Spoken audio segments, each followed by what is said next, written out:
Today's topic is on morning sickness. And I'm not talking about any morning sickness. I'm talking about severe morning sickness where you throw up every day, you lose weight, you basically, you need to get fluids from the hospital. A lot of crazy things happen.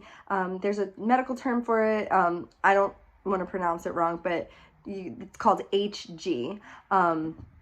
Those are the initials. But anyway, for each of my pregnancies, my morning sickness got progressively worse, really bad. So for my first, it was bad. My second, it was worse. My third, it was even worse. And my fourth, I could not get out of bed for week 5 to week 18, I would say. Some people get it for their entire pregnancy. Thank you, Lord, that I would only get it for those weeks. But let me tell you, it is no joke. I will say that I am someone who does not take medication for anything unless it's life or death emergency. Even when I had my ACL surgery, I was not put under, and I did not take any painkillers. And if you know what ACL surgery feels like, you will think that I am out of my mind, and I was out of my mind. But I was also nursing a 1-month-old baby, but that's another story. So anyway, there are medications you can take if you do have HG or severe morning sickness. That was just not the route that I wanted to take. So basically, during that time, I would throw up every morning, every evening. I could not bear the smell of any food. Like, making my kids food was the worst thing in the world to me.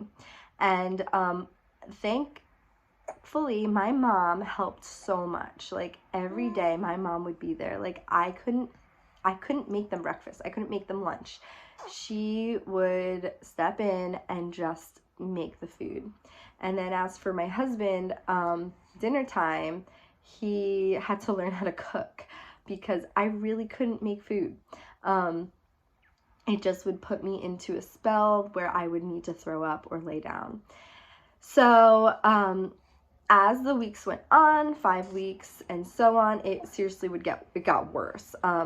It got to the point where I would be so depressed. Like, I would lay in the laundry room on the clothes and just be sad, because you can't do anything when you feel that nauseous.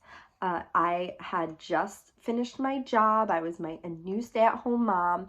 I was homeschooling, and I had a 2-year-old who, if you have a 2-year-old, you know how hard it is to watch, and I couldn't manage.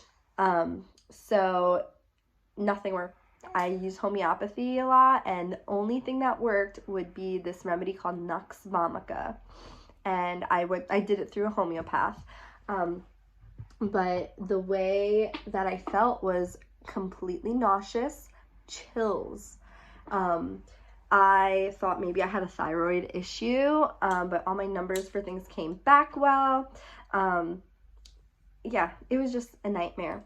So the funny thing though is that once I had the baby, like, I was vowed I will never ever get pregnant again because this is horrible. But once I had her, it was like every second of that morning sickness was worth it for my little girl, right? So it's kind of funny, and I kind of don't really remember the morning sickness that much. I know that it was really horrible, but the feeling, I would do in a heartbeat to have another little baby if I had to. So yeah, the other thing is, you will throw up anywhere. Any car ride, I threw up. So we would have to drive around with bags, and grocery store, done for. And that's how my kids kind of found out, because I was really sick. But then we went to the grocery store one day, and they all had to come in the bathroom with me, the family bathroom, and I just went for it. And they're like, "What is going on, Mom?" And I'm like, "Okay, I have a baby in my belly." So supposedly, there are women who don't produce a specific hormone that that other women do produce, and that makes them have um, more morning sickness, more nausea. But yeah, I'm telling you, if I could take a medicine and make it all go away, I would have. But there are side effects, so I didn't want to risk anything being pregnant, right? um, so if you have morning sickness and you're pregnant, just know that it ends and you can get through it. And whatever you have to do to stay healthy and stay alive during that time, just do it, because it is bad, and I know that it's bad. And coming from someone who's very natural minded, I understand why people would take any medication to get rid of it. It's not fun. And during that time too, I was weaning my 2-year-old from breastfeeding, and I got mastitis, so that was on top of all of that. Yeah, having babies is a lot of work, isn't it? Yeah. But they're so sweet. Oh, love you. Okay, so if you had HG and want to tell the story in the comments, please do. Subscribe and like our page, because we love you guys. Say bye-bye. Isn't she worth it? Yes, I'll be sick every day of my life for you. Yes, I would.